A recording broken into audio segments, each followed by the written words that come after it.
I got a question today in my Instagram Messenger about self-pleasure. The question is, what is your take on self-pleasure? Should it be done? Question mark. So rather than answering this question, because it is multi-layered and I do have a lot of thoughts about this, instead of answering it by texting back and having only one person receive the answer, I decided I'd put it on a video and share it with more people. So this question is multi-layered and it's going to vary.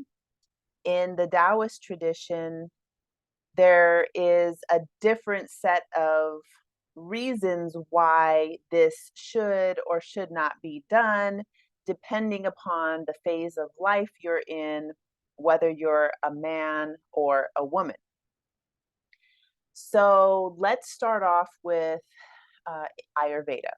In Ayurveda, we have this metabolic process that happens where what we bring into our mouth, our eyes, our ears, what we receive through the senses is processed and it goes through these 7 layers. At the very end of those processes, we get our vital essence, which is called ojas. That is not necessarily the reproductive fluids, although it is part of the reproductive fluids. It's more of that vital essence. So it takes a lot of energy to build up that vital essence. And there's many ways that we lose that vital essence, and our sexuality is one of those ways. So there is a way to do our sexuality that does not waste that vital essence. I'll get into that in a minute. So, should it be done? Self pleasure definitely should be done. And it doesn't mean that you need to go and lose your vital force through self pleasure. So, for a man, especially a younger man, there are actual listed ages in I think it was called The Tao of Sex, a book that I read. I was recommended when I used to watch Ralph Smart videos back in 2012. I did pick up the book, and there was actually a timeline of like what age group you're in, how many, I think it was days per week you're recommended to be okay to have sex. To have sex means to go through the whole act and to ejaculate. So in my view, okay, we're going back to now, what is my view? Of course, my view is like, well, it depends on who you are. What is your level of health and vitality? Are you drinking soda and eating junk food? Are you, like what is your level of vitality? I think of this like a bank account. So if it takes all these, like everything that you consume and receive in through your senses has to go through all these processes to generate your vital essence, that's going to be the bank account that you're putting into either, putting in that's adding or you're taking away, which is depleting and diminishing your vital essence. So that's the first thing. So you are the only one who's going to really know where you're at unless you're being seen by a holistic healthcare practitioner who can give you some more clues about where you're at on that scale. And then should it be done? Yes. And you don't have to ejaculate. You can set aside, this is actually something that I do as part of my self-care practice. I haven't been very up on this lately, which is probably part of why I have been so much in a funk and you haven't seen much of me because I haven't been interacting with people and sharing videos. I mean, I've been interacting with people like in my local area, but not interacting in this in the large sense that I normally do. And possibly could be because I haven't been doing much of this self pleasuring that I used to do it on a daily basis. And it's different for women because, well, it's different in the sense that we can experience pleasure and have orgasms that are not depleting us. And I have actually experienced a time frame where I was having multiple orgasms a day for a few months, and I got completely depleted. My hair started falling out. I started getting rashes around my eyes. So our sexual energy is related with the kidneys. And that is there's a whole process that happens with our fluids in our body, and we can become completely depleted, and that is not healthy. That is not leading toward a regenerative process that's building life. It's actually degenerating and depleting, which is a spiral into death. So we want to be spiraling into life. Okay, so there is a self care practice that you can do that is um, giving yourself pleasure and not going for just focusing on moving energy out of your body. You can massage your feet. You can stimulate other parts of your body that feel good.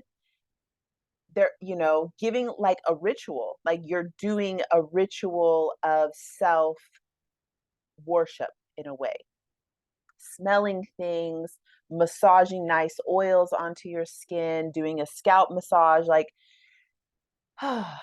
this is pure heaven for the body, like giving yourself a sensual experience.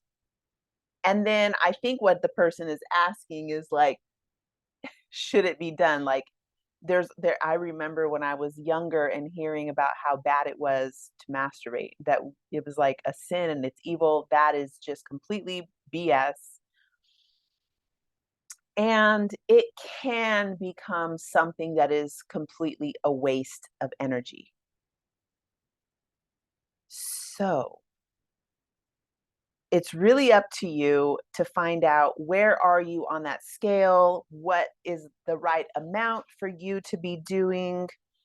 And okay, the next thing I want to just touch on is in relationship with somebody else.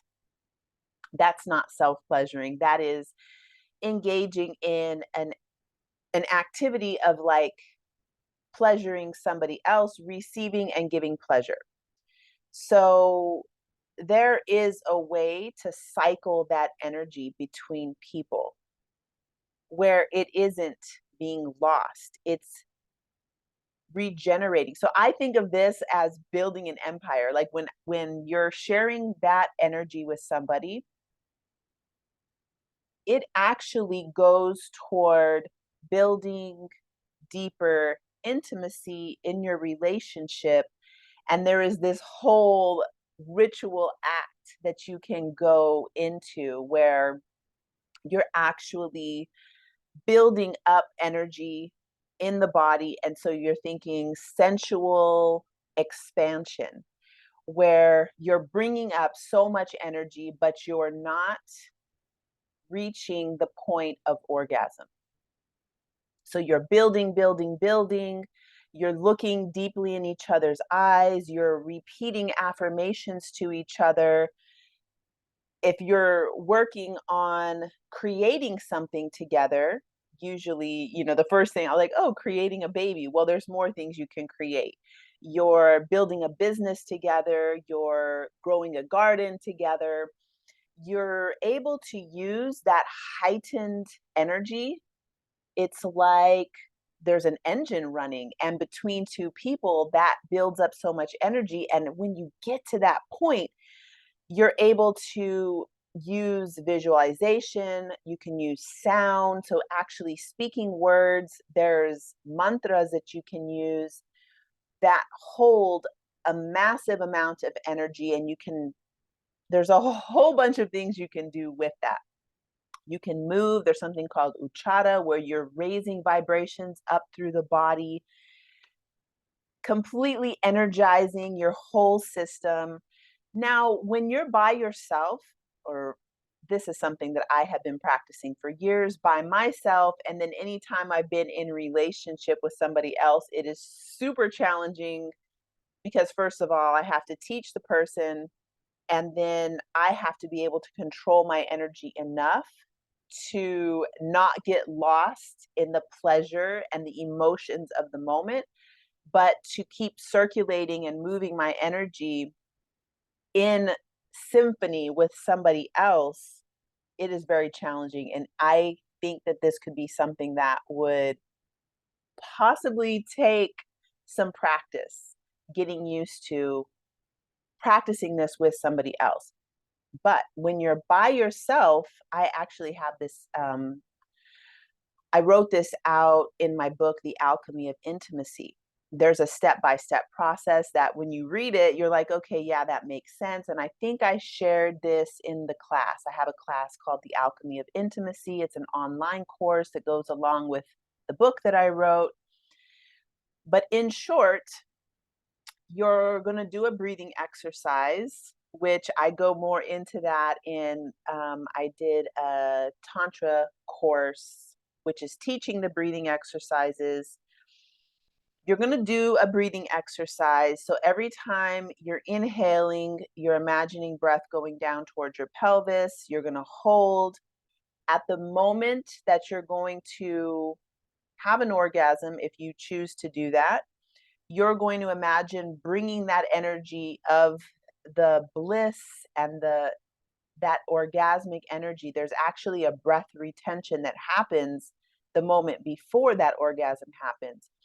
And then on the exhale, you're bringing that energy up and imagining it going into there's a little chalice it's called the pineal gland, but there's like a little chalice that holds the pineal gland, and we're imagining that energy rushing up to that area and up through the crown of the head, connecting to the infinite source, your own source self. And then when bring that back in, that you're able to, when you start breathing again, because after that big burst of energy, there's a moment of losing yourself in a way that you kind of go out of your mind for a moment. Then when you come back, that you're bringing that back into the pelvis. And there's also something right at this moment, if you're with somebody, that you can really circulate that energy with. I think it's called, there's a name for it. There's a name for this moment. I can't remember right now.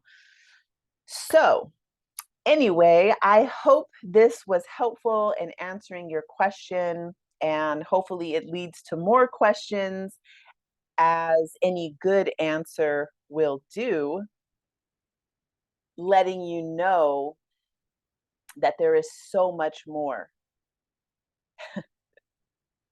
I feel like that anyway. When I get an answer, it brings up more questions, and I start to realize how much I don't actually know, because there's so many more questions that I have when I receive an answer. So anyway, thank you so much. I hope you enjoyed the video, and I look forward to connecting with you again soon.